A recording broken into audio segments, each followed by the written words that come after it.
Who's taking point this time? Hi guys, welcome back to Nerds Are Us. I'm Amy. I'm a mess, but no one else is willing to step up to the plate, so it's up to me. You're a mess, Yeah. and we're not going to describe why you're a mess. You're just going to leave it blank. We're going to let the people decide. I've had a really rough day. Okay, this thing has just been hitting me really hard, really emotional. But we're here to give you an update on what's going on with Nerds Are Us.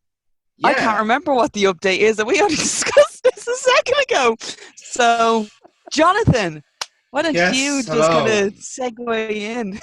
Just let me just save the podcast again. Yeah, sure. It seems to be my thing now. This is basically we've always intended to do these kind of monthly updates to let you know how we're doing and kind of share whatever whimsical stories we have that don't make it to air, that type of deal. And then just like it's kind of like a chance for us to do like miscellaneous segments we don't have time for, basically. So this is, I guess, welcome to our first of monthly podcast. Welcome to Miscellaneous. Welcome to Miscellaneous. Welcome to Miscellaneous. Change approved? Do you want we go with that? Change approved? Hi. Miscellaneous? Yeah. All in favor, say aye. What? Who said that? Who keeps saying that? It was him. Let's get him. Get him, boys. Honestly, man, you don't make me the deciding vote. I'm way too indecisive for this sort of thing. Okay, fine. Do you know what? Fuck it. Right, we'll fix the post. Right. Welcome to the first episode of Miscellaneous, where we talk bollocks for an hour.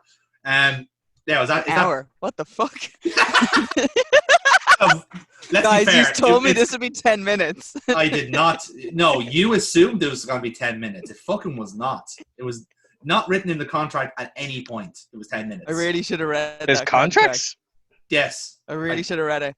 See, I feel like I was taken advantage of because in Mirror Universe, I might have admitted that I don't read a contract. Yes. Well, that's your first mistake. Your first and only mistake. So yeah, I thought we kind of started off by kind of explaining how like our content's going to work for now. Basically, like what would you expect from the week of like Nerds Are Us, let's say. So we are going to try and do like a different program each day of the week, just to kind of jazz things up a bit and make it easier for us when we're recording. So we're not like frantically trying to meet up every weekend to record stuff. So it's kind of a happy medium on our end, and hopefully you guys enjoy the kind of more diverse content that you're going to see on the channel. So you might have seen already, depending on when this comes out, that Mondays is when we're going to have our WWE Universe, Mirror WWE Universe playthrough, where we go from Shut Your Mouth onwards. We've recorded a few episodes of it so far, guys. What do you think of it so far? See that we're playing as Eddie Guerrero. Very good choice, by the way, by the people.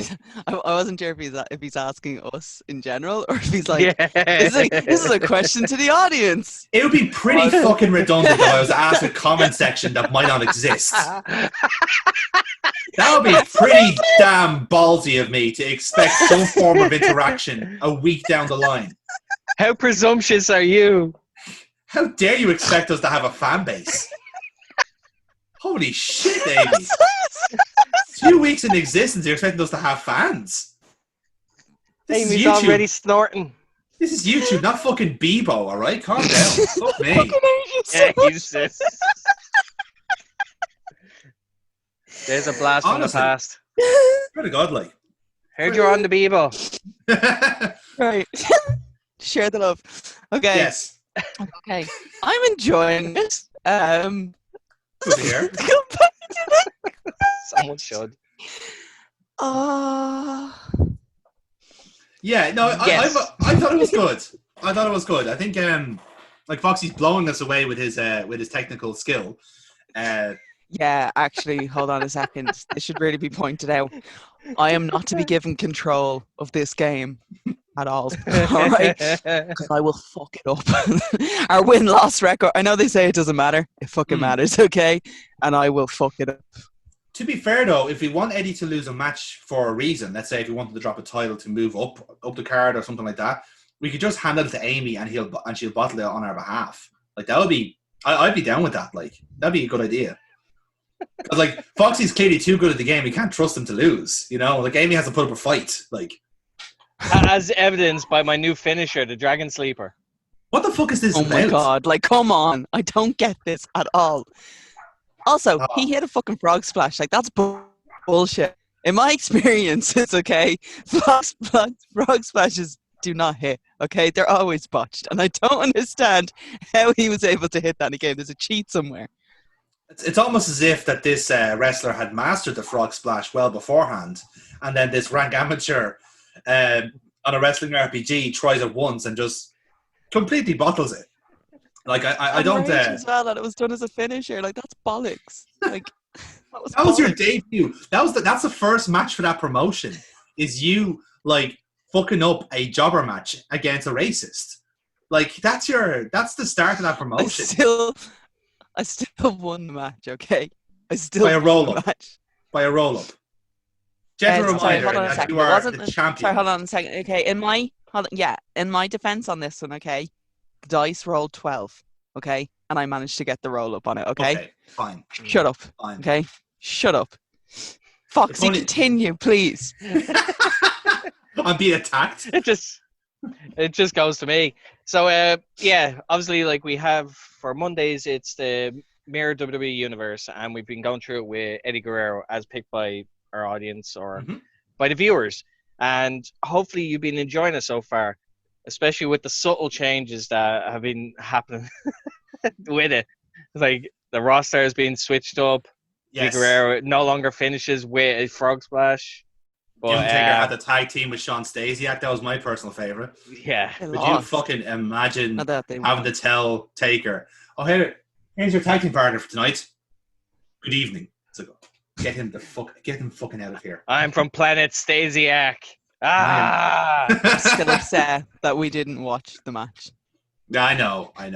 I think that I choose to believe that the match that happened is better in our imagination than if we played that live. You know. Like I think like that's like the Tom McGee Bret Hart of our universe, you know, like no one's ever gonna that match is never gonna see light of day like. That'd be like the finish to Game of Thrones. It never satisfied anyone. Yeah, exactly. No matter what happened. I was satisfied with the end of Game of Thrones. I liked the end of Game of Thrones. Fuck you. Everyone was satisfied. Not everyone. Legit people got a happy ending in a show that does not give happy endings. It was a serious swerve, and I loved it, okay? Because Ghost finally got the goddamn pet that he deserved. Fair enough. Okay, that was a poor example on my part then. Yeah. Yes. Because I don't watch it. Yeah. So yeah, that's basically our Monday content. Tuesdays then is a bit of a mix at the moment, but we're hoping to kind of get a bit more of a regular scheduling for it. Tuesday is basically one of our podcast days where we're going to either upload a podcast of some kind. So what I've been doing personally, I've been uploading the Jellyfield Donut podcast, which you can listen to first on the Low Blows Network, and then a week later is when we'll upload it onto our channel. And it's just a video like equivalent, like it is nothing majorly different. So you can watch it there. Otherwise, it'll be the home of our Comics and Beyond show, which I will leave to my two colleagues here because we've done a pilot episode so far, and we've kind of got a few ideas for future episodes. Yeah. It's like with the Comics and Beyond, like obviously we wanted to, obviously because we're all, as the name of the channel implies, we're all nerds and geeks. So we wanted me. That's some cool kids. Yeah, but like with it was a case of like, okay, from now on we're going to be picking to one particular topic and trying to stick to it. We're going to try, but we will delve into a couple little things in between. But we might try to add a new segment or new segments to the show as well, and hopefully see how that plays out with the coming shows for Comics and Beyond. I think that's it for Comics and Beyond. Let's be honest. I'm involved, so chances are there will be some sort of derailment at some point. So I think this really is like, it just kind of, I am just cementing my place and everything. I am the one that's a little bit of a mess in general. Like, that definitely hasn't come across in the shows you've done so far. Like, I mean, no, I think I hide it really fucking well. Like, to be honest with you, I do hide it really well. But yeah, there is going to be derailment. It's going to be brought on by me. Mm-hmm. It's going to be entertaining, to say the least. Yeah. True. Yeah, we can't say further than that. So Wednesdays then is another one of our kind of like our video days, if you want to call it that, and that is the home of our game gallery. Some episodes we've done already, and fair to say, lads, you have been fairly satisfied with what I've given you so far, which is the 1996 cult classic Ripper, which I am ashamed to say now is the 4th time I've played that game. And let me shit, it you're ashamed. It really does not get any better after the 4th attempt, lads. I'm not going to sugarcoat it. Be honest, like, what were you expecting going in, like, with the whole Christopher Walken malarkey and the names I just I was expecting something. I don't know why I was expecting something better.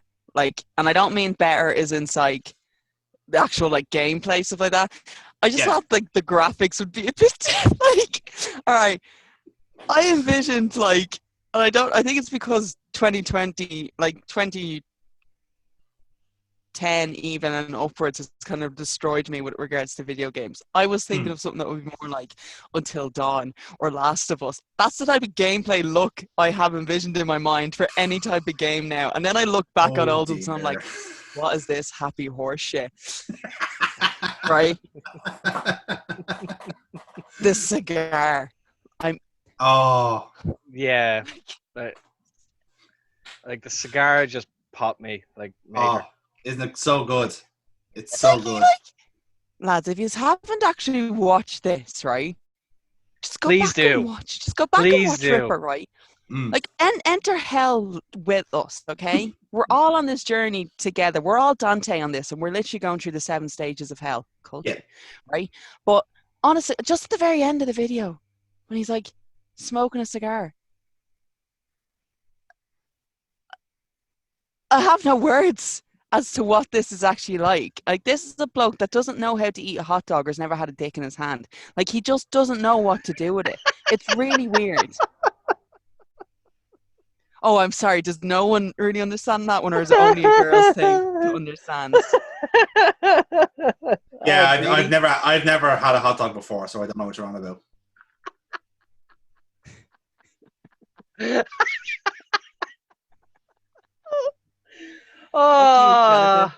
Fuck you. Yeah, like just like with Amy, I was just I went in with zero expectation because I knew if Christopher Walken's gonna be in it and it's 1996, there's nobody taking this seriously. Well, especially not Christopher Walken. But there is I was surprised that like 1 or 2 were trying to take it seriously, and it just failed miserably. Yeah, but that's where the major entertainment happens, though. Honest to God, it is so funny just to watch. Like, it's a shame that you can't see my reaction for the first few episodes, but Jesus Christ almighty. We are fixing that for future episodes. Yeah, it will be fixed in the future. It is currently under construction, under maintenance at the moment. Yes. But like, honest to God, it's just like that's all I have every time. It's just, huh? Like that's yeah. What I will give it though, like, is that the game, being that that's the first act we've gotten so far, and it does actually do a great job of setting up what's to come. Like, in terms of like, it keeps you guessing. It does keep you guessing. It's a murder mystery, but like you're constantly guessing. It's like, I'm dead. Like, Amy was dead set that I was one person, and by the end of it, it was just like she was kind of waiting. They've changed her mind to 3 different people. Now. Yeah, there's only 4. Like, there's only 4 possibilities. I've now decided it's 3 of them. In fairness, like, if I had not told you that the game narrows it down to 4, and to be fair, it's not much of a spoiler. It literally is the start of Act 2. So like, it's not as if I kind of ruined it on you or anything like that. But even still, like, if I didn't say that, you would still be guessing on who it could be. You know, because you still haven't got characters that we met yet. Yeah, you've kind of made it a little bit. You've frustrated me more in saying is a possible 4, and now I'm like, well, each one of these four have perfect, would make perfect sense to be the Ripper. Yeah, exactly. But like I said, only one can be, and yeah, like I said, only one can be the Ripper. So you'll find out only on the game gallery, or unless you watch a Let's Play. Just don't do that. So yeah, that's our Wednesday. Someone else has done a Let's Play of this game. Oh my god, can we check in on them and make sure they're okay? Yes, I'm fine. I did it 5 years ago. I'm still okay. I'm not telling you who the Ripper is. No, she's getting the idea of like, maybe I can watch it and find out. I know who the Ripper is. But I'm not telling you. Fuck it anyway. I want to find out as we do it. Yes, exactly. It's the Queen's doctor. That's who the Ripper is. It's the Queen's fucking doctor. It was Colonel Mustard in the drawing room. No. With a candlestick. With a candlestick, and was able to slash people like in fucking milliseconds. Okay, so that's our Wednesday content, and you'd be happy to know that's kind of like where we'll be going in future after Ripper, with these kind of like very weird, bad, obscure games that I have told my colleagues here I have a very sizable list of, because I spent the day brainstorming. So trust me, you guys will be thrilled with the quality that you're going to be seeing on Wednesdays. It's not that big. It is a size. Well, okay. All right, sorry, you're talking about dick size. Fair enough, yeah. I was about to say, like, no, otherwise, because I was too busy, like, you know, doing the whole talking to video thing, that I didn't realize you were comparing girth. So yeah, okay, fine. Like, I can understand now why you eventually like that. Fucking exits are here. But so anyway, our Thursdays then is again a kind of I guess another right at own risk. Sorry. Yeah. Exactly. Oh, Foxy, you filthy bitch! I've never been prouder. We thought you were such a pure, innocent cherub of a referee. Never say anything bad at all. Oh no! You've exposed yourself, son. Somewhere right now, Joker Bray is shedding a tear. Fucking being his referee, just degrading himself on podcasts like this. It's terrible. Like he watches what I do outside of wrestling. Hey, he was our first subscriber. What are you talking about? He's been watching all of our stuff. I can see the algorithm. I was wondering why Omen subscribed straight away. Our two subscribers are Omen and the Patriot. Wow, that's mad, isn't it? Holy shit. Funny how that works. Anyway, Thursday. So yeah, Thursdays is another is at least kind of I still plan to be a kind of a podcast day. So like Foxy, I think it's kind of a nice place to put the Foxy Bros podcasts whenever they are live. And Amy, this will be the home of the box set, which we have finally got some movement on. Yeah, sorry we don't have a pilot yet, but it's been delays. Yeah. This is something that I like. Do you know what made it worse is I had an idea for this, and then we weren't able to record what the idea was, and now I've completely changed what the idea is going to be in my mind. But you're going to see what it is. No, yes. But like this is what I mean. Like I've had a chance to really think about it, and I think going into what the pilot episode is going to be, you'll see where I plan to bring it. To strange and unusual worlds. Good. As we conspire to...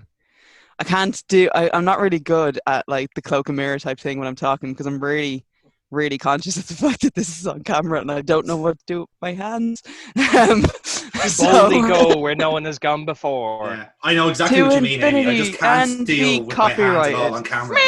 That's why I've got like my legs up as well. It's just so I have like, I'm holding my own hand. Oh my god, like I've hit a wall here. But yeah, no, so what's basically just gonna cut this, edit this, okay? Don't make me look like a crazy person. I don't need to edit to make you look like a crazy person. You're doing that ample enough as it is. I am doing an amazing job at that. Yeah. But yeah, no, so this will be the Fridays. Yeah. Fridays, yeah. Yes. And, so the box set will be live on the Fridays. We hopefully will be doing the pilot episode this week to bring it out to you. It's going to be, it's basically like the original take that I had on it was going to be TV shows, kind of cartoon TV shows and stuff, like nostalgia type stuff from like 80s and 90s. I'm still going to be looking at stuff 80s and 90s, but I'm going to broaden my horizons on this. It's the box set, it's TV. And we're basically doing shows in that sense, overviews of the show, and also kind of delving into kind of what the internet has also provided on these shows. Okay. So that's kind of like a hint onto it, but Jonathan, you will see firsthand because I'm going to force you to sit in the room with us as we record. I'm basically going to be like you'll understand what I mean. Yes, I'll be like the You're the redacted. Yes, you're redacted in this conversation right now. Thanks. I don't know if that's a good thing or not, given it's the current climate. Not a good thing. No. It's not a good thing. No, it's not a good thing at all. Yeah, ain't that a fucking riddle? So yeah, we that's the idea anyway. And like I said, I'm looking forward to being at least in the room for it. So thanks for that. So Fridays then is another one of our hopefully one of our more regular segments, depending on how we get on recording wise. It'll be Watch Graps with Me, which the first episode went down really well. Yeah, I think it went really well. Also, I was in touch with who is going to be our first guest on the show. Ooh, very good. And they have advised, after a lot of arguing with me, they have actually advised that they are actually looking forward to the next one when we are recording it. So, Foxy, make sure you give a heads up on that one. Yeah, sure. So at least they know when to be ready and what they need to bring to the table. Which, did any of us actually do the poll? No, not at time of recording, but by the time this comes out, I'm hoping one of us will have taken the initiative to put out the poll. But yes, there is a poll up to basically decide what the next basically theme is going to be. It'll be either your favorite heel turn, face turn, or return, I believe it was, or was it surprise? So face turn, heel turn, and best return. Either like it doesn't have to. It's not like from injury, but like in general. So best return for wrestling. We are not taking into account spots they did at WrestleMania. We're looking at you, Rock. No. Harsh. But yeah, that's the plan anyway, and that'll be whatever comes out on Friday. It will be Watch Graphs with Me. Then Saturday then is it's the weekend, and how anyone else may appropriately would be Weekend at Amy's, which we should have had on the channel already, but problems. There's been technical difficulties because YouTube is a bitch. Let's not lie about it. We got flagged, so there you go. YouTube is a bitch. Okay, so let's be clear about this, right? We obviously didn't want to show the movie, which is Rocket, because we don't want to give it away. We're going to re-record it, but the issue is that we didn't show any video of it. Son of a bitch! But you sold us out completely. What do you mean? There goes. Do you know what? I had a fucking script ready to go for when we were recording this to make it out as if it was still a fresh recording. You dick. I mean, we could. Like, the people don't. Do you not read the messages that I send to the group chat? No, I really fucking don't know. I just breeze through them. Like, it's like Amy sent a message. That's cool. Next. Jesus. A dagger through my heart. Come on, you made that way too easy. Like, look at you. Sorry, hold on. Do you want this back? Do you want it back? Yeah, if you can post it to me, it'd be great, because I'm actually quite short of them at the moment. But yeah, I'm obviously joking. I obviously know what you meant. But yes, we did have some mishaps with take one, let's say, and we are going to fix that next time. It might be a bit of a delay, but we will get there. Yeah, there will be a delay on it, but we may as well kind of say it now. The first movie that we are going to be doing is The Boondock Saints for Weekend at Amy's. Okay. Yes. For those of you who haven't seen this movie, I recommend you watch this fucking movie. Okay. Mm-hmm. I'm gonna give do you know the way you get like movies that have like the shitty plot, like, you know the way it's like explain your favorite movie in like the boring plot line. Two Irish brothers go on a killing spree. That is literally the plot of this movie. Two Irish brothers going killing spree after God told them to do it. You'd love to see it. It sounds shit. It really fucking does. But lads, This movie has fucking Billy Connolly and William Dafoe. That alone should sell this movie to you. I'm not gonna ruin the rest of it. You don't need to say anything else, really. You've Billy nailed Connolly, it. William Dafoe. Yeah. Watch it, and then watch along with us if you can. do. Yeah, we will be able to, because we're gonna have we're gonna set ourselves up watching it, so we obviously don't get copyrighted. I will give you shouldn't the time. have, but yeah. And exactly. We'll just give you an edit point for us to basically press play along with us, and then it'll be a nice little watch along for all of us involved. I just realised I have a perfect T-shirt for our update videos if any of our content actually gets flagged on YouTube, and it's literally the "That's Bollocks" T-shirt. Nice. That's pretty good. So if I'm ever wearing that T-shirt, it means something got flagged. Yes. And you just have to guess what it was. You'll guess from the gaps in the scheduling what got taken down and what didn't. Oh, Weekend at Amy's got taken down again. To be fair, we're kind of skirting it. I wonder why. We are skirting it with the Mirror Universe one with the intros I made. So bad luck to everyone in India, Bangladesh, and in the Far East. But unfortunately, you can't watch our videos. But VPNs exist, so we appreciate your service. But I'm sure you'll find a way. Everyone finds a way. And that's basically it. Like, that's what you would expect from a week. Like, Sunday is going to be a bit of a mix. Like, if we ever do any Jackbox sessions, that's where we're going to put them in.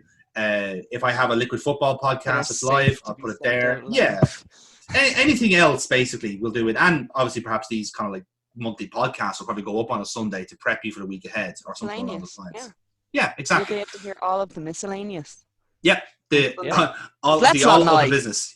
Yeah, let's not lie, okay? Sundays are not going to be a great day for me. I'm going to be quite hungover. Yeah, in fairness, but again, last Sunday I couldn't function. You did warn me about that. I could not function. I was fucked. Spent all day in bed. Although, and what did you do today, by any chance? I was in work today. Oh, good. Yeah, that's good. That's yeah. Good.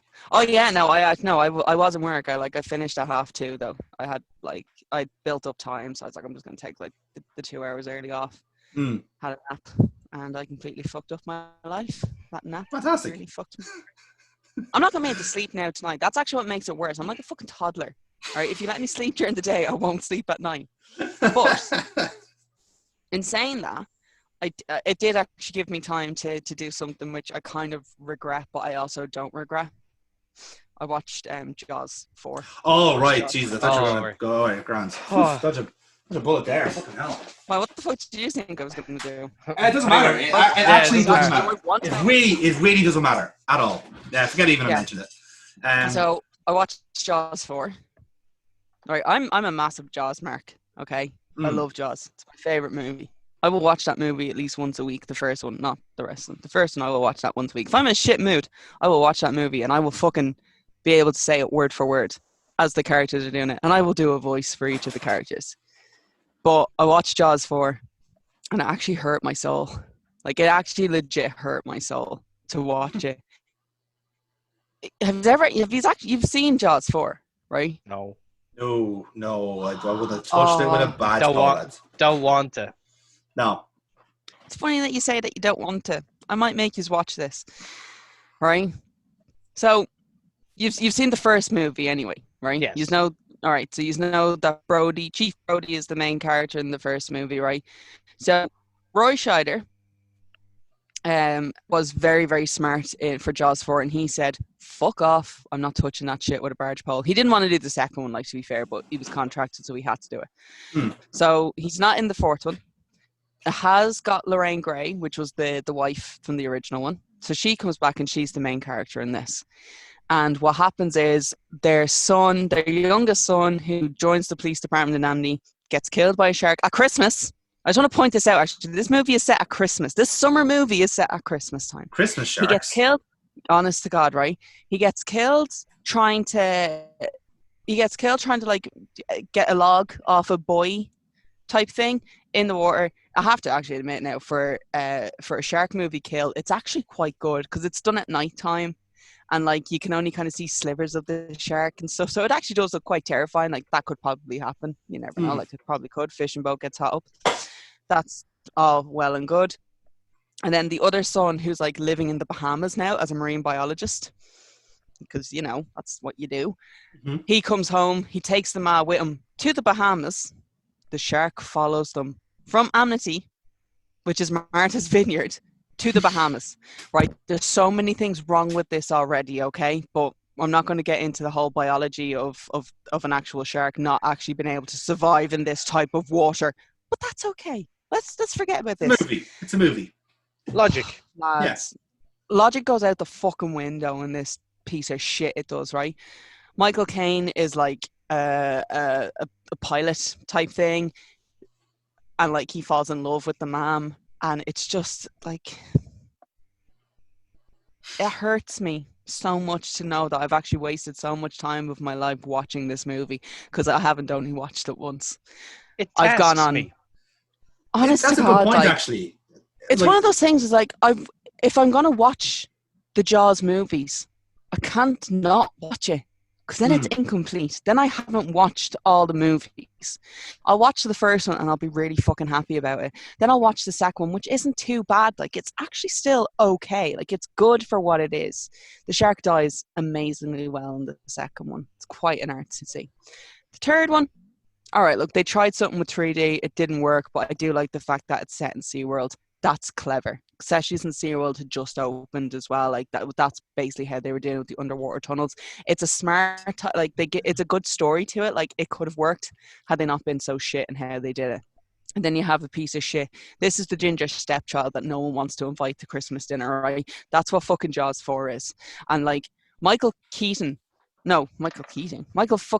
Caine missed out on actually accepting an Oscar because he was fucking filming this piece of shit. Like, that in itself is a fucking travesty. But I had to watch it. And it was actually quite enjoyable at the end. You know, because then I watched the first one again. And it kind of made me feel a little bit better about the whole thing. But I'm just curious, what's the shittest movie that you've actually seen recently? Recently now? Or like, what is the shittest movie that you can... Because bearing in mind, I'm going to take notes, because if I haven't seen it, it might be something that I can bring up for a weekend at Amos. Yeah, you see, I again, I've, much like my taste in games, I'm not a massive movie goer, but I will happily watch a bad movie and take the piss out of it. So I have like a pretty like undignified record of watching bad movies. So I've watched No Holds Barred, I've watched Samurai Cop, The Room, Fatal Deviation is a fucking brilliant bad movie. Black Sheep is another great candidate for that as well. I think objectively, the two worst movies I've ever watched. The first one is Abraxas, Guardians of the Universe, which is a like really bad attempt at a Terminator movie starring Jesse Ventura. Jesse Ventura. Yeah, and that's the only reason I really watched it. And it is really bad. Like, I'm not going to lie, the acting is atrocious. The budget of it, I think, is about $5, and that might be just for Jesse Ventura himself.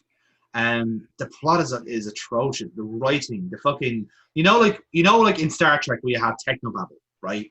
And like some people are brilliant at technobabble. Like, just let LeVar Burton have 5 minutes of improv and he'll explain what fucking warp space is, right? It's on the top of his head. This movie tried technobabble for the first 5 minutes and failed completely. So basically, you're trying to like follow along and say, okay, right. So what is Jesse Ventura? Right, he's a 1,000-year-old space cop who's trying to take down someone who's escaped from an intergalactic prison. Cool. I think I got that. Don't tell me anymore, because I'm not going to pay attention. And like, it just keeps going on and on and on. And it's just an atrocious movie. And it's all set in like a really like backwater Colorado town. And it has no like B or C story really. It attempts at it, but there's nothing enough to pad out the movie. So there's a lot of like dead space in there, ironically. So that's a really bad movie. There's like no, and about it. Oh, fucking, of course, the soundtrack is atrocious, right? So, like in some like Lethal Weapon, right? Saxophones everywhere, right? Just nothing but sax solos. It's also like a Christmas movie. It is, yeah, that's true actually. But the gas thing is, right? In Lethal Weapon, it works because it's such a wonderfully like, I don't want to say campy, but it's a wonderfully energetic action flick. And like, you just buy into Gibson and Glover there. Like, everything they do. Have you watched the fourth one? No, and I will not talk about this. But the thing about it is that Abraxas basically makes the soundtrack of Lethal Weapon for its own purpose, for this sci-fi Terminator knockoff. And somehow it's like expecting you to be on board with like epic sax solo as pregnant woman runs through snow. It's like, are you fucking for real? Do you honestly expect me to buy this? Like, You're atrocious going to... Right, it's just that you mentioned this one.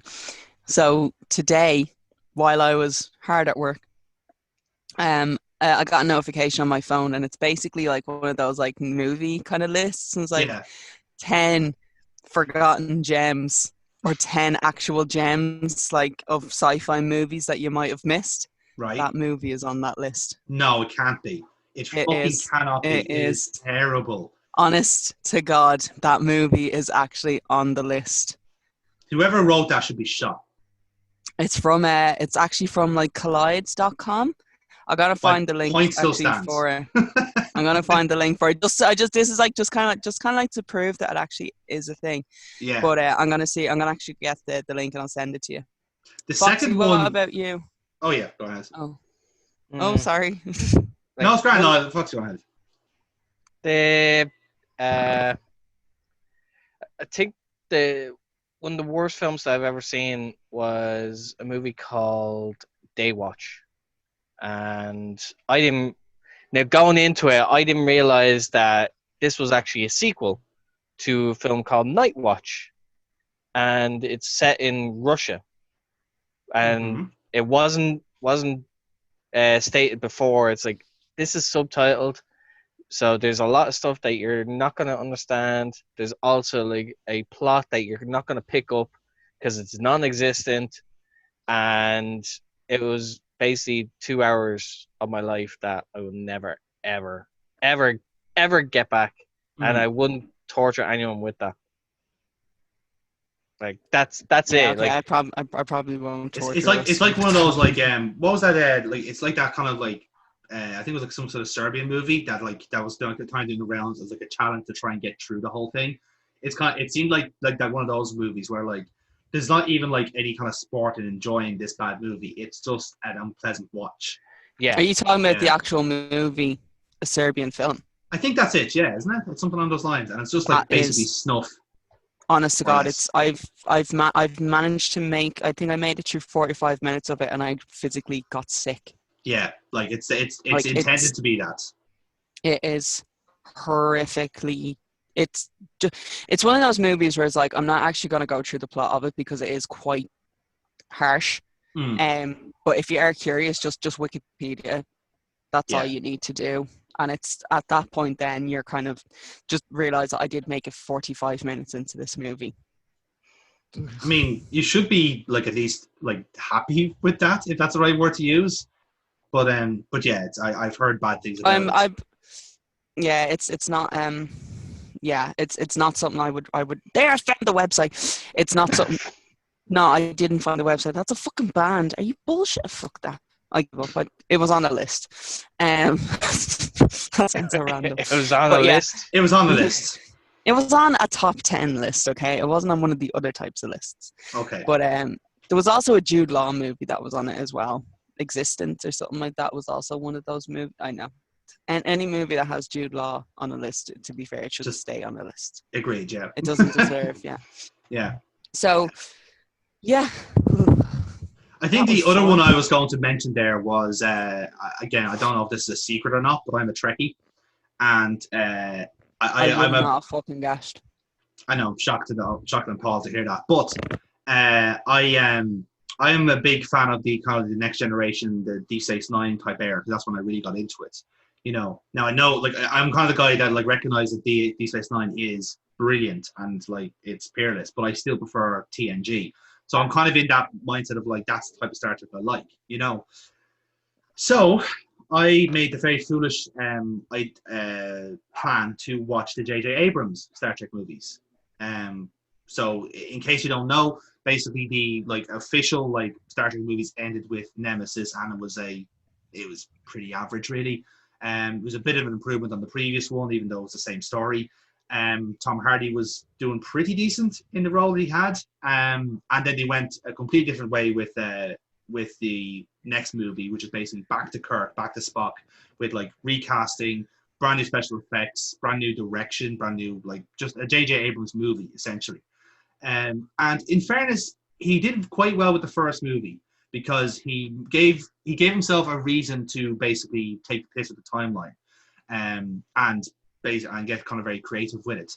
The second movie, on the other hand, Into Darkness, is a fucking horrendous movie. And I'm saying that because I am someone who like genuinely believes The Wrath of Khan is one of the best movies you could watch, because it has very little to do with Star Trek generally. It's just a really good revenge movie. I wouldn't even call it a revenge movie. It's just a good rivalry movie in a sense. Yeah. It's just set in a Star Trek context. Now, like I won't go into details about Khan, but Khan is a very fascinating villain in sci-fi because he's a superhuman and he was like augmented. He was able to take over the world in the past and got basically shot into space to stop him from happening again. In the original series, Kirk accidentally revives him and his other superhuman friends. Shit goes down, and Kirk's decision is to basically leave them on a planet for dead. The movie comes around, and Khan is still alive on this planet, who's basically his planet is ravaged, and he wants revenge, and again has a very cunning plan to get rid of it. None of that happens in Into Darkness. What they do is they create a character called Harrison, right, who's played by Benedict Cumberbatch, and at the midpoint of the movie, he turns around during this like kind of weird like ravaged context. To be honest with you, I don't remember much of the movie because I think I just decided to forget it. And he just basically reveals himself to be I Am Khan. And I just went like, no, you're fucking not, because that's not how it goes. Because like the whole point of the original movie, because again, we're kind of trying to like, the J.J. Abrams movie was kind of supposed to be along the same lines as the original movies, but like told his way. So it's like same theme, same premise, that sort of deal. Yeah. And the second movie was his take on Wrath of Khan. And the problem is that the reason Wrath of Khan works initially is because there is an established relationship between Khan and Kirk. Yeah. Except in his timeline, there's none of that. You've never heard of Khan, and Khan has not existed, basically. So to basically go, I am Khan, does not like do anything for Kirk. It's just for the people watching to realize. Fan service. That's all it is. It's fan him. Service. And I shit you not, it's the worst plot twist I've ever seen. And I genuinely knocked off the movie after that. I didn't see the rest of it. And I haven't seen any of the other Abrams films since. It completely turned me off his entire cinematic universe. And it's actually turned me off him full stop. Like, I don't rate the guy as a writer or director. I think he is a complete bluffer. And, like, again, feel free to, like, nuke me in the comments for that, but I really don't rate him as a writer. He's done better with Star Wars, I'll admit. But that's... For the most part, I think he's a fairly overrated creator, and I mean, including Lost in that. Can't think of anything that he's actually done. I'm not a Star Wars fan anyway to begin with. He was the guy that wrote Lost, and he's doing Westworld. Wasn't a Lost. Didn't no. I had no interest in it. I think it's just I'm not a sci-fi person. That's fine. Anyway. Yeah. Like I'm more of a horror person. Like I will watch a horror movie if it's an alien type horror movie, but it wouldn't be like. Yeah, it's not the cut and thrust of it. It's just a general horror movie. Yeah, I mean, I wasn't a Star Wars fan. Yeah, so I wasn't a Star Wars fan on it. I gave them a shot. They just didn't do anything for me at all. Like, the only thing that I did actually like out of them were the Ewoks, and that's literally just because I knew that Jim Henson created them. That's honest to God, that's it. Like, I would much prefer to watch The Muppets Christmas Carol, The Muppets Treasure Island on repeat than have to sit through a Star Wars or a Star Trek movie. There's absolutely nothing wrong with that, in fairness. I think that's just where I'm at this one. That's okay. There's nothing wrong with that. Yeah. What about yourself, Amy? Have you got any like you seem to be the movie buff around us here? What is like the dirt worst movie you remember watching? The dirt. The worst movie. See, I've watched some shit. Like, I'm not gonna lie, I've watched some real fucking stinkers. I'm trying to think. Do you know what? Remakes kind of like really annoy me, I suppose. Like, I kind of tend to shy away from like shit movies, if you get me. Like, I will, like, if I'm not enjoying it within the first 20 minutes, and I know I'm not going to enjoy it, I just won't watch. I'll just turn it off. But I'm one of these people, like, again, I'm a horror person, so I'm always kind of happy to give a horror remake a chance. So an example would be the original Evil Dead. Is a really, really good horror movie. It is a very, very good video nasty. I really enjoy it. The effects that they have in it are very good. When you look kind of behind the scenes on how they do some They're of it. practical, yeah, they're Exactly. practical. Like, I like a movie that has practical effects, and I find that nowadays new movies and remakes, they're too heavily focused on CGI as opposed to actually making real effects on it. So I'll use the Evil Dead as an example because they did both. So the Evil Dead remake, which was 2013, it's kind of the first and second one. The way they mix and match elements from both movies, and it was actually a decent enough remake. They mix effects with CGI. It's quite well done. It kind of drags on a little bit. There's some parts in it where you're kind of like, oh, you kind of probably could have maybe changed this up a little bit. You don't need to have the tree raping her. Like, it's kind of unnecessary. It's mainly there for shock value, I think. I'd agree with that, in fairness. That's a bit harsh. Like, it's shocking. Like, think of the splinters. Like, it's shocking in, like... No varnish either. Of all things, the splinters. Yeah. To be fair, lads, do you ever get a splinter in your hand? Think what that fucking poor girl has to go through. Like, you'd be like a thorn bush. There. Yeah. So did the tree. That's. I'm so disgusting. I hate that. But, like, it was really good. Like, it was really good in the sense of how they did it. Yeah. Then you think of, if you look at, like, the Texas Chainsaw Massacre, the original Texas Chainsaw Massacre it's cinema genius, the way they've done it, because there's nothing shown in that movie. Everything that you see in that movie is technically, it's in your head, because you do not see anything. The only thing that you see is one wallop with the head. That's the only thing. You literally see Leatherface whack a fella on the head, and when his body starts convulsing, and it's proper, like, you're like, ugh. Like, that's disgusting. But you don't see anything else. There's no bloodshed in that movie. Whereas when you watch the remake of it, we had Jessica Biel. When you watch the remake, they're very heavy on the blood and the gore and making sure it's as disgusting as possible, where you're like, you don't need to do that in a less is more. Scary. Exactly. Less is really more. I'm going to go back to Jaws on this one, because in Jaws, everything is, you're imagining everything as to what's happening, because you cannot see anything that's happening. Now, granted, that was because they couldn't get the fucking shark to work. That was the only reason why. They had so much more plans. Like, the original opening to that fucking movie, the shark was meant to leap out of the water to take Christy and pull her under. Now, that would have been an incredible opening to a movie. It really would have set the scene. You would have seen straight away that what you're dealing with. But it would have ruined any mystery or suspense, not mystery. It would have removed any suspense that you have in the movie. So because you don't actually see him until you don't actually see the shark until Act 3, technically, of the movie, when Brody is chumming. And then when it does happen, you do give a jump. Now, granted, there is a scene halfway through it, on the 4th of July weekend, where you actually do see the shark, but you don't really comprehend that you've actually seen the shark. Because you're too involved in what the shark is doing to really understand what you're watching. So that's the way I kind of like, that's kind of my view on it. I think it is always a sense of less is definitely more. Remakes don't get that. Remakes are too busy trying to cram everything into it because they know that they can. Now, granted, they with know that they can do it. You're saying, like, a lot of remakes, like, they do try to cram a little bit more. Now, the only one, I'm not a big horror fan, but for me, as a remake that actually did it very well, Dawn of the Dead with Zack Snyder. Yeah, that's that is a good one. Excellent job with that. Because not only did he upped the scale of, like, the zombies, but not only that, he made them more terrifying because they could run, which you hadn't seen much of that at the time. So therefore, made them more terrifying. The thing I love about zombie movies is there's 3 different versions of a zombie movie, right? You have your George A. Romero zombie, which is what you think, like, when you first think of what a zombie is, you think of what George A. Romero actually does. And it's basic, it's just trodden along. Okay? It's very like, you can outrun this, but you also can't outrun what it is.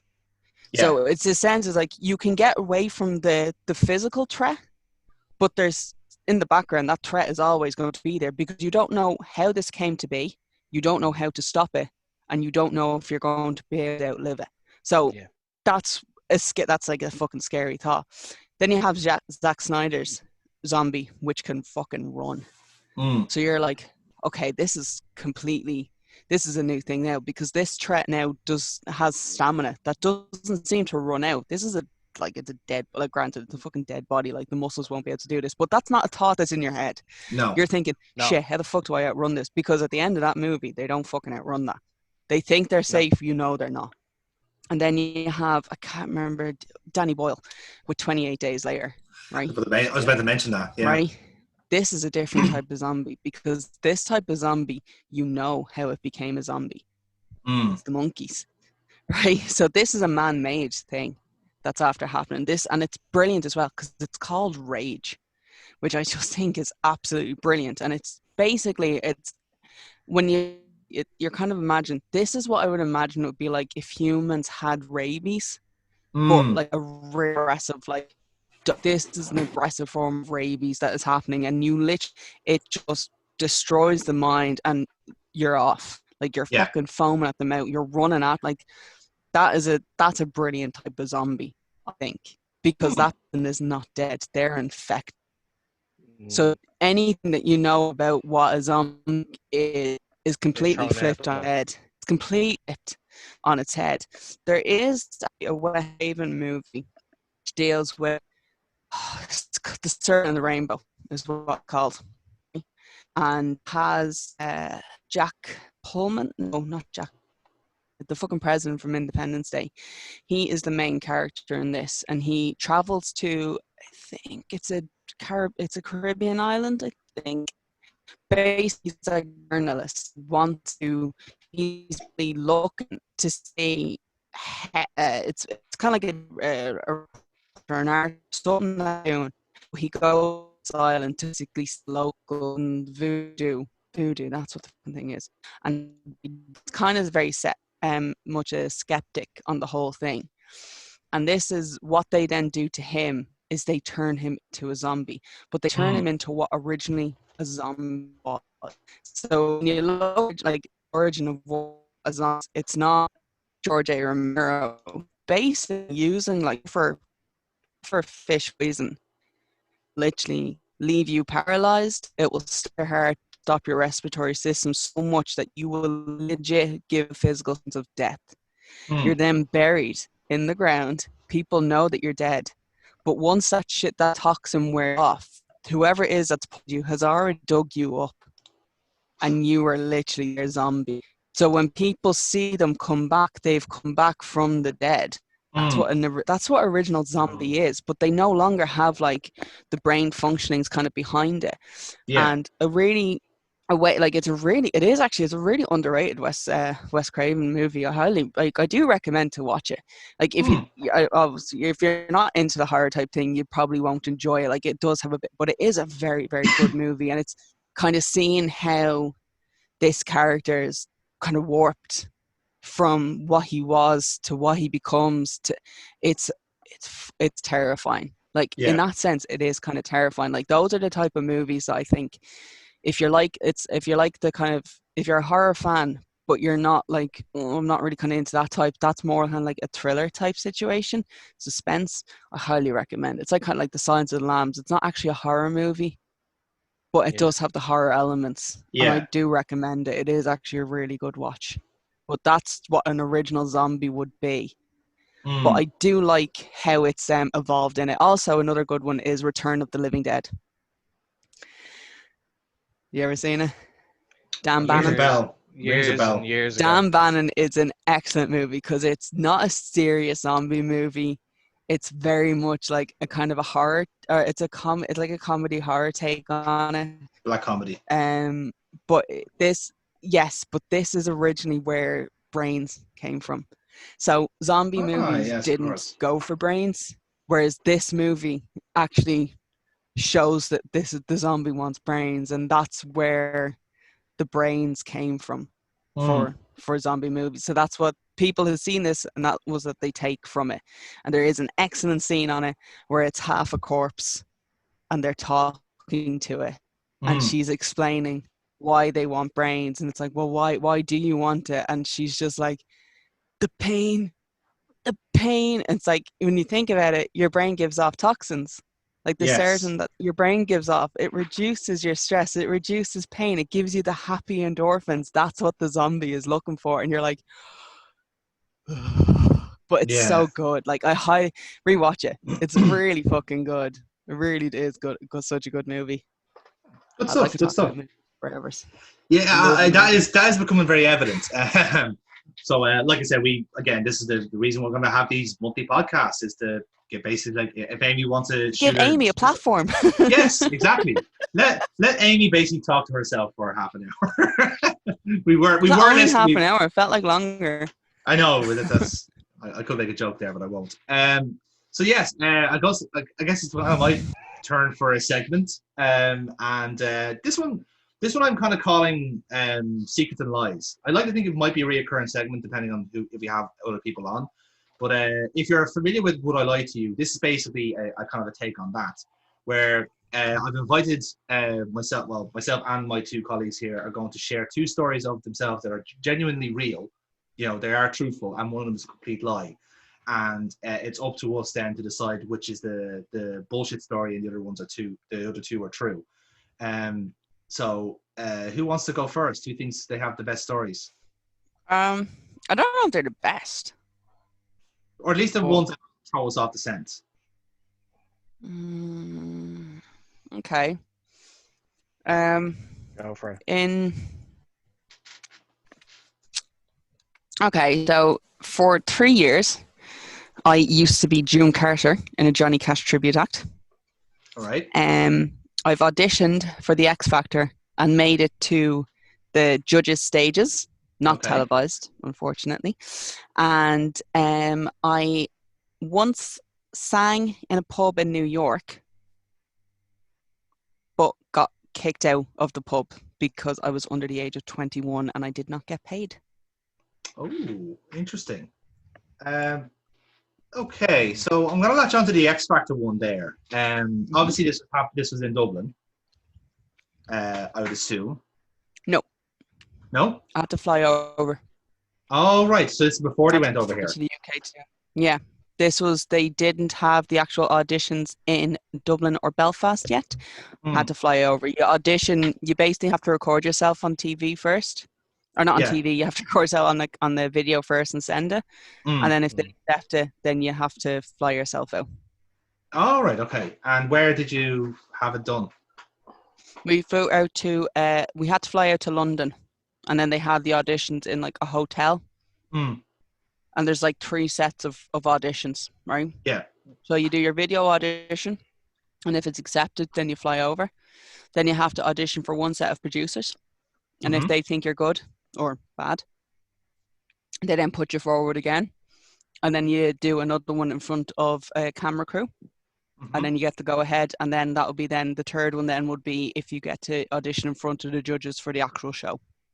Yeah, so this is before they did it in front of crowds. This was at the time when they were still doing it in basically like in hotel rooms, essentially. Yeah, so it's like so they have like the room like set up, and then like the judges will be in front of you, and then if you pass like the first 3 auditions, then you get to actually audition. All right, fair enough. And what did you sing? What was your song of choice? You don't actually get to pick your own song. They give you songs to pick from. They have 4 songs that you have to pick off, and the previous winner was Alexandra Burke. So obviously they had what her single was released, which was Jeff Buckley's Hallelujah. So I sang that. Oh, okay. Interesting. I think the Foxy was like, Foxy hasn't said fucking anything yet. I know. I think the New York one is true. Well, we could investigate that more. Like, I mean, like, so was this like during when you were working, or was it like, was it for like a J1 or a visa, that sort of shit?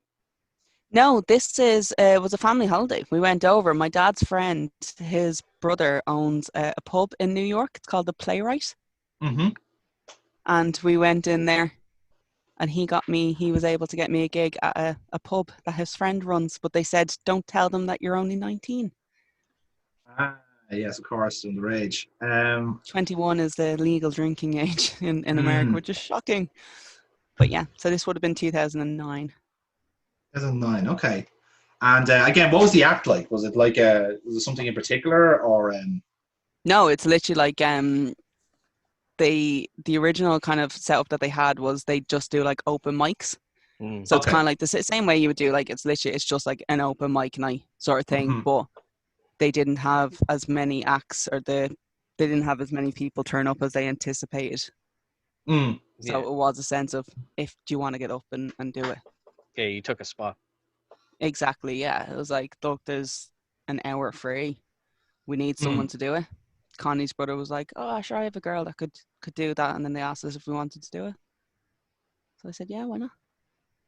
As you do, if you're in New York, like, why not? Yeah. Like, fucking city of fucking Big Apple, city of dreams. I thought it was my big break. I was like, oh my God, it's going to happen. Oh my God, it's going to happen. It did not. I can imagine when you were being kicked out, you were going like, back to college, so? I'm legal. I'm legal. I'm legal back home. And the Johnny Cash tribute act, what's that all about? My friend Dara started, basically, he used to do Johnny Cash covers in Gibney's and Malahide, and he wanted to do Jackson, but he needed a female singer for it. Yeah. And our friend Carrie Ann was like, oh, I'll do it for you. This will be perfect. It wasn't perfect. The fat controller laughed, you were wrong. It was far from perfect. And what happened then was, I had done a previous open mic in Gibney's. They used to do a Monday session where anyone could get up and sing. And I did Walking in Memphis, and Dara then decided, you have a decent enough country voice. Can you learn these songs and you be the June Carter? And we did that for 3 years. And what kind of defines a country voice? Like, is it kind of like deep baritones, or do you get kind of like as like a woman kind of has to go get that kind of schwall type deal? What's the scale like? It's the same as if I'm singing like a Roseanne Cash song. I don't know why, or even a Dolly Parton. I don't know why, but I put on an accent when I'm doing it, and it just worked. It just seems natural to you. Yeah, I don't know what it is. It's just when I sing certain songs. You try to sing it more like that style. It is like, I mean, if you ever hear me singing fucking Dermot Kennedy, I don't know why, but I really up my Dublin accent on it. Like, I put on the accent. Like, I'm from Dublin. I don't have to dub up my accent, and yet as soon as I sing one of it, like fucking, if we're in the car and I'm singing "Power Over Me," Jesus, it's like a chick from the Liberties has just turned up. It's unreal. Power over me. I'm not David Bowie. Like, but you couldn't. You tried. I really can't. I've tried. Those are your rejected stories. Okay, I don't know which way you're swaying, Foxy, but I don't believe the New York one. I'm kind of torn. I know the Johnny Cash. I think the Johnny Cash one is genuine. I think I believe that one. I'm torn between the X Factor or the New York one. The X Factor one, I appreciate all the detail in, because I have heard about how that kind of vetting process works, but I'm not sure if it's also because Amy knows that as well and she's just throwing that in. So I'm kind of swaying in that regard. So I'm going to stick to the New York one just to be a safe bet. So that's what you're saying is fake. That's fake. What you're saying is truth or lie. Okay. I think you were part of a Johnny Cash act, and you were also at some point in your life went for the X Factor. Okay. Whereas I'm kind of like I think the New York story is true, but I think that and I know the Johnny Cash one is probably real, but I think the X Factor one is the lie. Okay. Do you want to do a drum roll? The X Factor is a lie. Ah! I should have went. I went head over heart. Fuck it. Ah. No, the X Factor one is a lie. I recorded the tape for it. I sent the tape off for it. couldn't get the time off work, so I'd never actually got to go through any of the process for it. But the New York story and the Johnny Cash story are true. Very nice. Very, very nice. So I guess you. Good. So well done. Get a point, I guess. 1-0. Yeah. I don't know if we're keeping score or not, but basically I'm 0 and Foxy's 1 and Amy's 1. So let's fucking keep it like that way. Foxy, have winner, chicken dinner. Have you got 3 to share with us? Okay. I was Space Cadet. I'm trying. Bullshit. Call him bull on that one. We all know that was Terry Thatcher in disguise, lads. You're really the Muffin Man. The Muffin Man? The Muffin Man. Okay. So when I was young, I used to, so probably around about ages 8, between 8 and 10.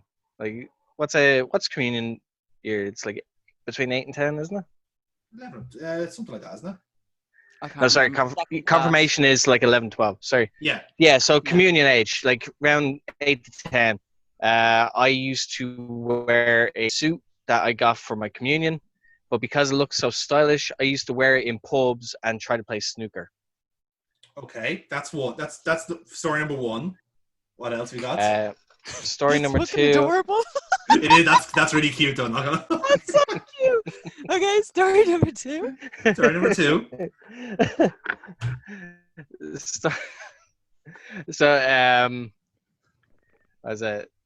So when I got older, I was in London with my dad and met my distant cousins that live over there. Now, one of them was a dead ringer for he looked like Dylan Moran, and I swear to God, he was a dead ringer for him because like he fucking dressed the part, looked the part, acted the fucking part. Like I was half convinced that he was, like for a second, but we went out. This happened to be the time that Ireland won the Grand Slam in the rugby, and we spent the night drinking in a field in London, like, which is so random. Sounds like a normal Saturday night for me. Yeah, I totally believe that's true. Like, that's I'm okay with that one. That was my weekend. And start your last story then. Last story was basically on a what was that? I'm trying to remember the fucking year because it does help. Bollocks, can't remember the year. But on one, I think we know what the lie is.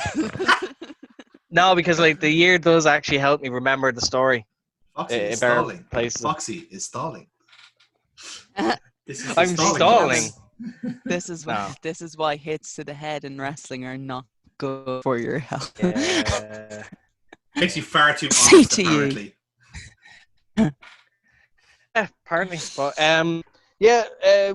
one year I was actually had several attempts at championships during the years, and I've actually won by technicality, but never awarded a belt. Okay, interesting. Okay. Amy, which story is interesting you the most? I want to know more about the communion outfit. I just think that's so adorable and wholesome. What championship was it? MSW Tag Team Championships. Who was your tag champ? Who were you tag with? Johnny Nataro. Ooh, bad luck there. All right. I want to go back to London here for a second. Mm-hmm. Was he? Actually, no. To be fair, I think that actually might be true. Dead ringer. Was he drinking wine all night in the field? No, not wine, but he did drink a glass or two of wine. He did earlier in the night. Then, yeah. I like to think that story kind of like I like to think that kind of like story works for someone else in that like people are going like, yeah, I saw fucking Dylan Moran drinking in the field in London. When did this happen? Yeah, in London, yeah. It's like weird, they were just chilling in the graveyard. It was very punk. Very black book. Quite niche. Yeah. Noel Fielding was spotted in the area in a cape. And then this weird, like, 10-year-old child in a tuxedo just walks past with a snooker.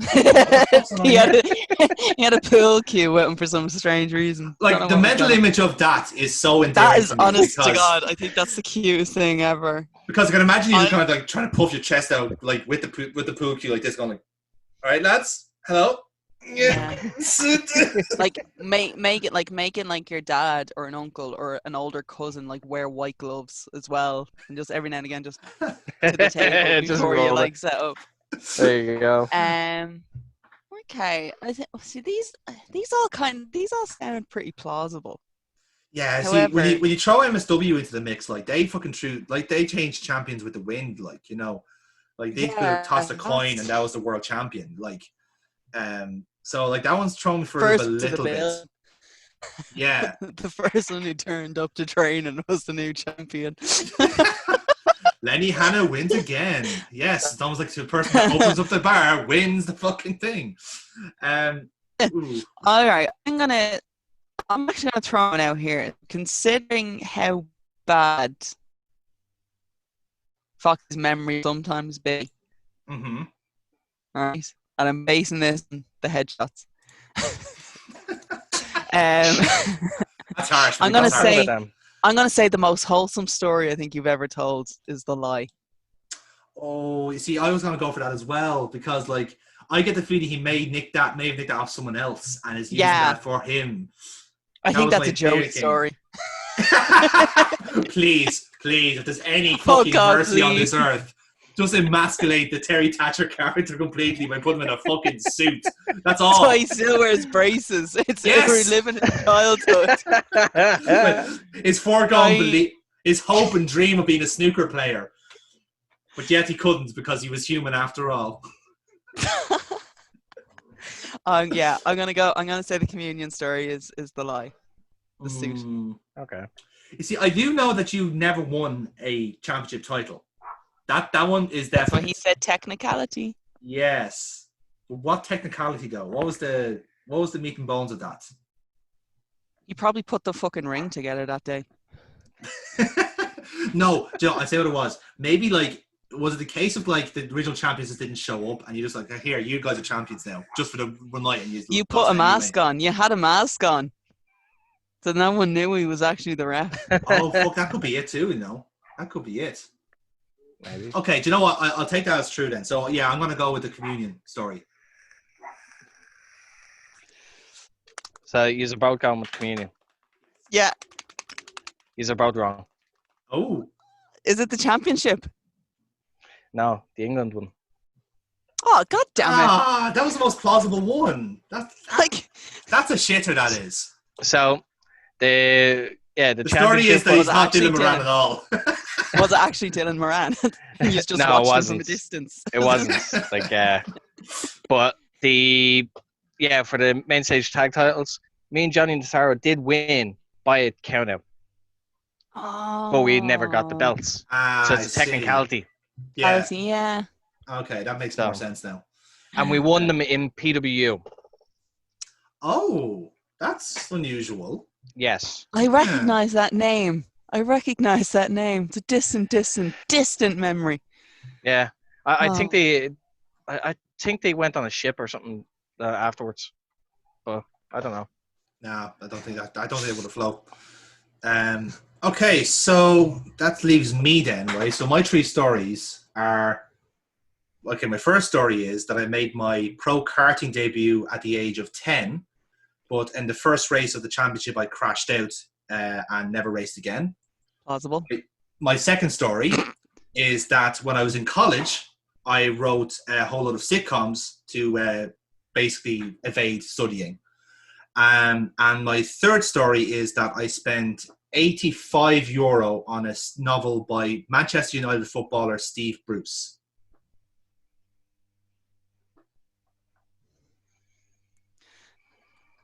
First one's a lie.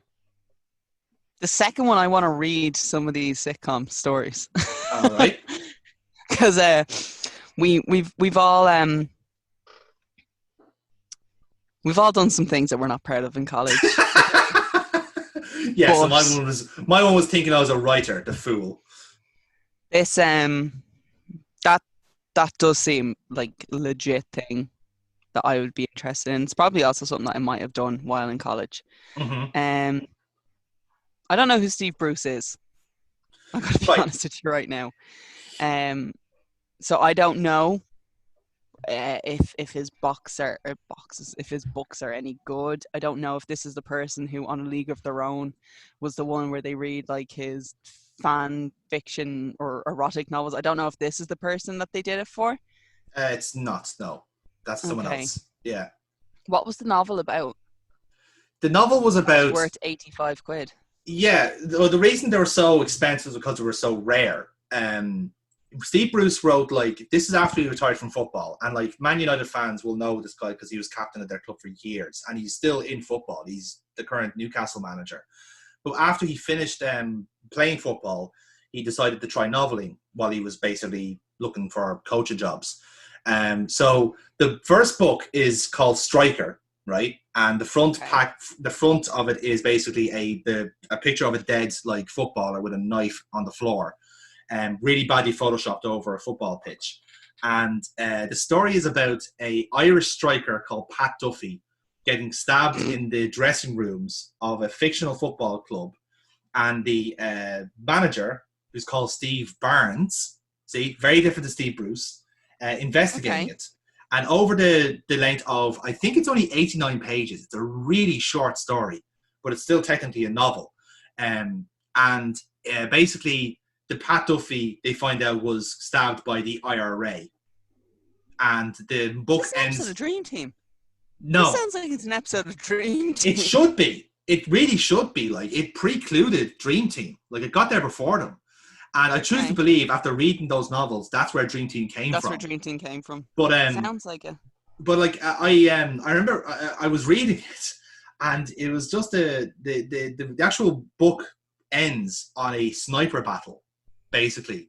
Like the last match of the season coincides with a potential sniper hit on the manager himself, Steve Barnes. Okay. Isn't this Dream Team? This sounds an awful lot like Dream Team. It does, doesn't it? Do you still have this €85 book that's only 89 pages? Technically, yes, but I gave it a lend to somebody to read it. That means technically, no, you don't have it. Well, no, but as in, like, I did buy it. I did actually physically handle it. I just I don't have it right now because I gave it to someone else to read it. Is this person still in your life? Yes. Okay, Grant, I want to lend her this book afterwards. I will let her know that. I'm sure she'll be delighted to get it off your hands. Is it Rachel? It's Rachel, yeah. But here's the thing, though, right? I've been trying to track down the other two books he has, and they are impossible to get. Because the second one challenges the difficult topic of Yugoslavia, or is it Israel? Can't remember. No, the third book is on Israel, and he never finished it. So it's half finished, but they still published it anyway. Okay. Right. I'm intrigued. Okay. So points-wise, I just want to double-check something as well. So points-wise, Foxy's on 1, I'm on 1, you're still on 0. No, Foxy's on 2 now. 2, yeah. Foxy's on 2, I'm on 1. Right, so, and Foxy said, I think actually now Foxy's right. I think the go-kart one actually might be true. Because, I mean, I've spent obscene amounts of money on books as well that I've tried to find, and I've probably spent more.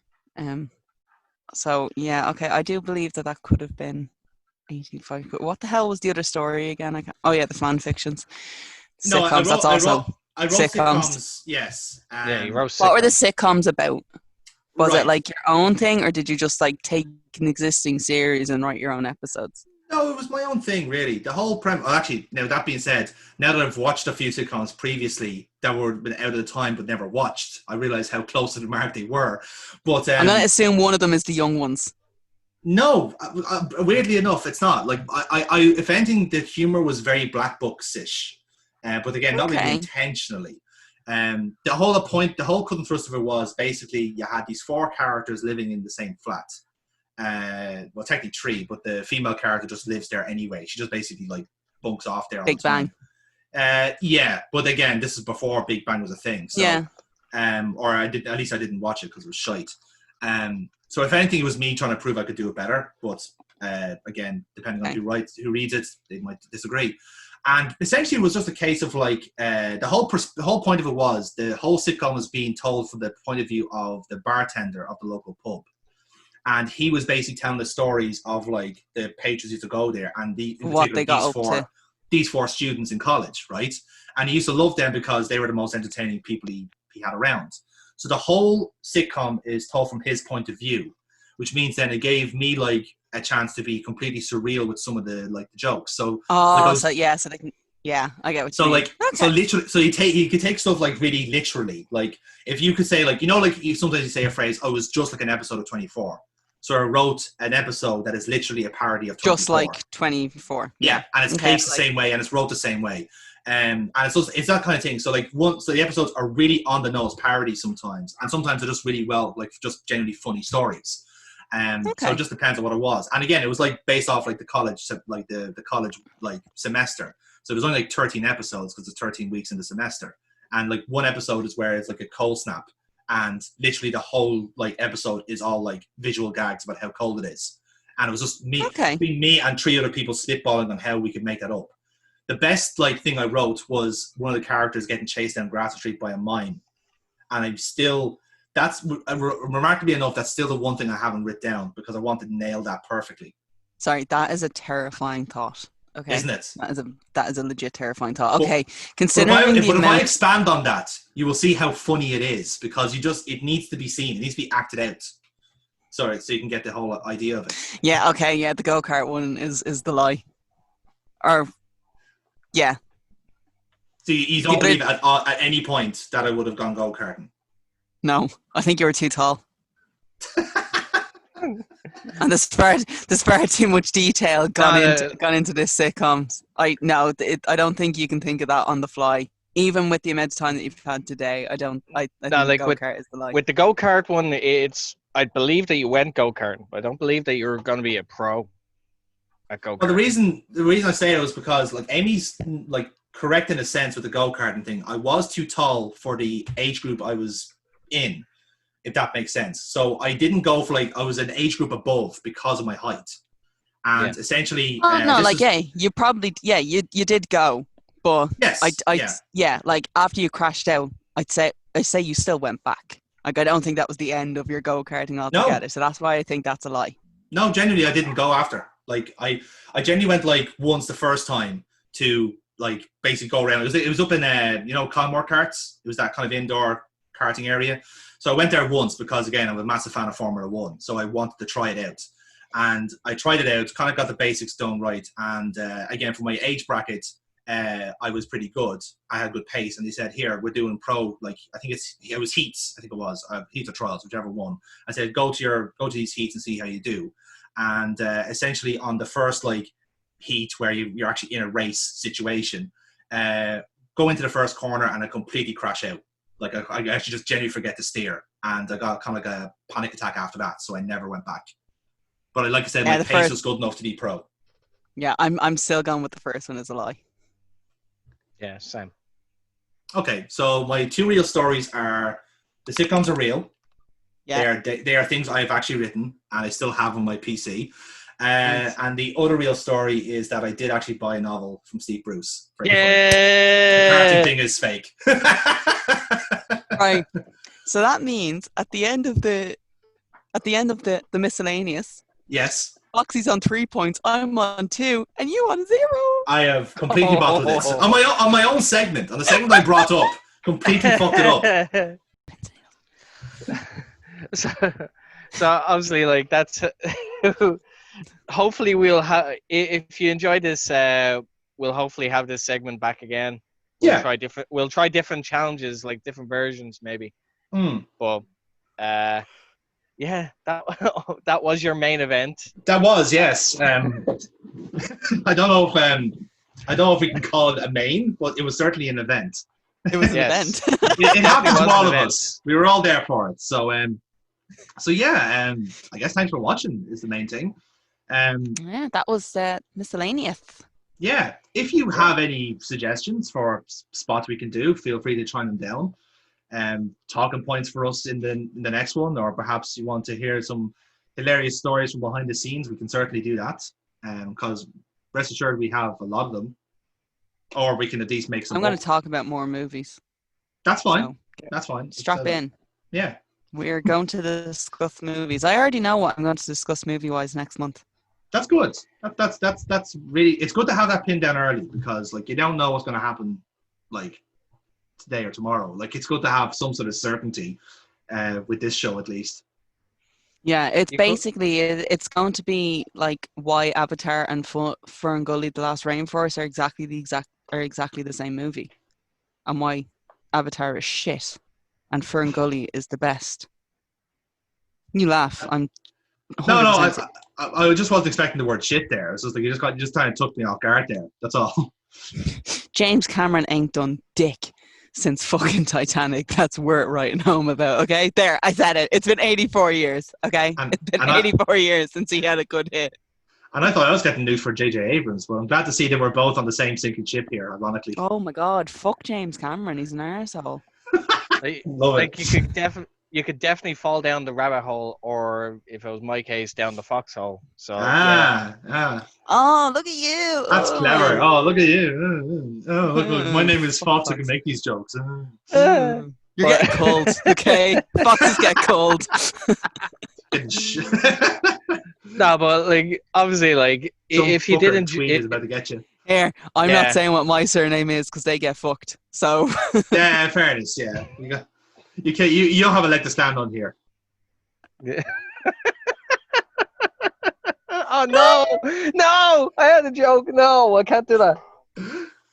You say it anyway. I can cut it out.